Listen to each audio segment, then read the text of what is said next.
Hey guys, तो कैसे हैं आप सभी का स्वागत है द अल्टीमेट डेविल किंग के एक और न्यू एपिसोड 163 में। तो गाइस, एपिसोड के स्टार्टिंग में हमें चिंगी सिटी का कैंप का सीन दिखाया जाता है, जहाँ पे कि लैंग और लैंग का चमचा दोनों एक रूम में रेस्ट कर रहे होते हैं। तभी वहाँ पे एक गार्ड आता है जो कि बहुत ही ज़्यादा घबराया रहता है और बोलता है, जनरल याओ, हम लोगों को इन्फॉर्मेशन मिली है कि सैकड़ों हजारों ब्लड बारबेरियंस 3 अलग अलग डायरेक्शन में जाके हम पे अचानक से अटैक करने वाले हैं और हमारे जो अदर सिटी हैं वो अभी भी अटैक के अंदर ही है, मतलब कि अभी भी उन पे अटैक हो ही रहा है। ये सुन के लैंग भी चौंक जाता है और बोलता है, क्या 3 अलग अलग डायरेक्शन से ये ब्लड बारबेरियंस की महत्वाकांक्षा कुछ ज़्यादा नहीं बढ़ गई है? तभी वो गार्ड बोलता है कि इन तीनों सिटी में ना इन्वॉल्व है लॉन्गिया सिटी, जो कि जुओ क्लैन उसको गार्ड कर रहा है, और किंगी सिटी जिसको कि नीक्लैन और मार्शल खुद ही गार्ड कर रहे हैं, और ये दोनों सिटी ही ना बहुत ही ज़्यादा हानियों से गुजर रही है। तभी लैंग का चमचा बोलता है कि सच में ये ब्लड बारबेरियंस ना पागल हो गए हैं, ये ना बिलीव करना बहुत ही ज़्यादा मुश्किल है। वो अपने कितने सारे आदमियों का ना सेक्रीफाइस कर रहा है ये सोच के कि वो जैन डायनेस्टी को और वो 3 सबसे बड़ी सिटीज़ को ना एक साथ ही हरा देगा। तभी लैंग बोलता है कि ब्लड बारबेरियंस ना ये सब सोच के ना अपना मूव चल रहे हैं, क्योंकि उन्हें लगता है ना कि जैन डायनेस्टी इंटरली ना बहुत ही ज़्यादा डैमेज हो चुका है, तो इसलिए वो ना एक ही अटैक में जैन डायनेस्टी को हरा देंगे। और मुझे जहाँ तक लगता है ना कि वो ये सब करने के लिए ना अपना सारा कुछ दाव पे लगा दिया है। तभी वहाँ पे एक बंदा आता है जो कि बोलता है कि मास्टर डोंगफेंग आपसे ना बात करना चाहते, तो लॉन्ग बोलता है ठीक है, और वो उनको लेके ना मतलब लैंग को लेके चले आता है। और वहाँ पे ना लैंग ग्रीट करता है डोंगफेंग को। तभी डोंगफेंग बोलते हैं ना कि ये सब करना बंद करो, यहाँ पे हम दोनों के सिवा कोई भी नहीं है, और तुम ना इस बैटल में सबसे मेजर प्लेयर हो, क्योंकि तुम्हारा जो सोल है ना वो बहुत ही ज़्यादा खतरनाक है। और ये कहना बिल्कुल भी गलत नहीं है कि तुम एक बहुत ही खतरनाक फाइटर हो। तो फिर जाओलिंग ना सीनियर डोंगफेंग का थैंक यू करता है उसकी तारीफ़ करने के लिए, और बोलता है ना कि जो जू डायनेस्टी है ना वो कट्टर दुश्मन है जाओक्लन का भी, इसलिए मैं इसे नीचे लाने के लिए जो कुछ भी हो सकता है ना करूँगा। वैसे भी हमारी अचानक हमले के कारण मुझे लगता है कि वो मुझसे चिंतित होंगे। तभी सीनियर डोंगफेंग फिर जाओलिंग से बोलते हैं कि हाँ, जो ब्लड बारबेरियंस है ना ओवन से भावी हैं, लेकिन तुमको अकेले लड़ने से बचना चाहिए। यदि ब्लड बारबेरियंस कभी तुमको याओजी के रूप में देखते हैं तो वह निश्चित रूप से तुमको मारने के लिए वो अपने सबसे अच्छे योद्धा को भेजेंगे। तो फिर जाओलिंग बोलता है कि ठीक है, मैं समझ गया। और फिर उसके बाद बोलता है कि इसके अलावा मैंने सुना है कि ब्लड बारबेरियंस ने कई अन्य स्थानों पर ना हमला किया है।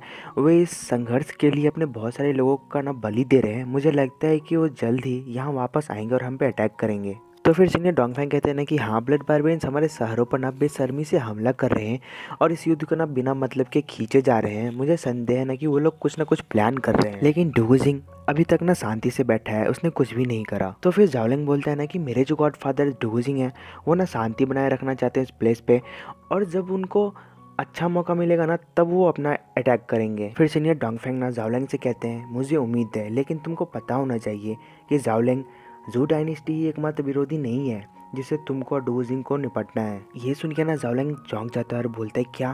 तो फिर सीनियर डोंगफेंग बोलते हैं, जैन डायनेस्टी इस युद्ध में अपना सब कुछ लगा रहा है। मुझे उम्मीद है कि मैं बेकार में ही चिंता कर रहा हूँ। किसी भी स्थिति में चिंगे शहर की रक्षा करना जारी रखें और आगे हमलों के लिए तैयार रहें। तो फिर लैंग बोलता है कि ठीक है, मैं समझ गया। और फिर अपने मन में सोचते हुए बोल रहा होता है कि जैन डायनेस्टी में भी हमारे और भी दुश्मन हो सकते हैं, लाइक जुओ क्लैन। और फिर गाइस यहाँ से सीन शिफ्ट होता है और हमें ना वॉर का सीन दिखाया जाता है, जहाँ पे कि युद्ध हो रहा था और बताया जा रहा होता है कि यहाँ पे कुछ घंटे युद्ध होने के बाद ना दोनों डायनेस्टी यानी कि जैन डायनेस्टी और जू डायनेस्टी दोनों अपने बहुत सारे बंदे को खो दिया। तो गाइस मैं आपको यहाँ पे एक बात बता दूँ, जो जू डायनेस्टी है ना उसके बंदे ब्लड बारबेरियंस है, ठीक है। और फिर बताया जाता है कि लॉन्गिया सिटी और जो चिंगी सिटी रहते हैं ना वो फाइट कर रहे होते हैं, उनमें ना बहुत ही टफ फाइट होती है और उनको ना बहुत भारी नुकसान होता है। लेकिन जो अपना चिंगी सिटी रहता है जहाँ पे कि जाओलिंग था ना वो जीत जाता है वहाँ का फाइट। जिंगी सिटी में ना अपना लैंग और जनरल डोंगफेंग भी रहते हैं, तो वो लोग तो अपना फाइट वाइट करके जीत जाते हैं, लेकिन उनको डर रहता है ना कि रात में ना ब्लड बारबेरियंस उन पर अटैक ना कर दे।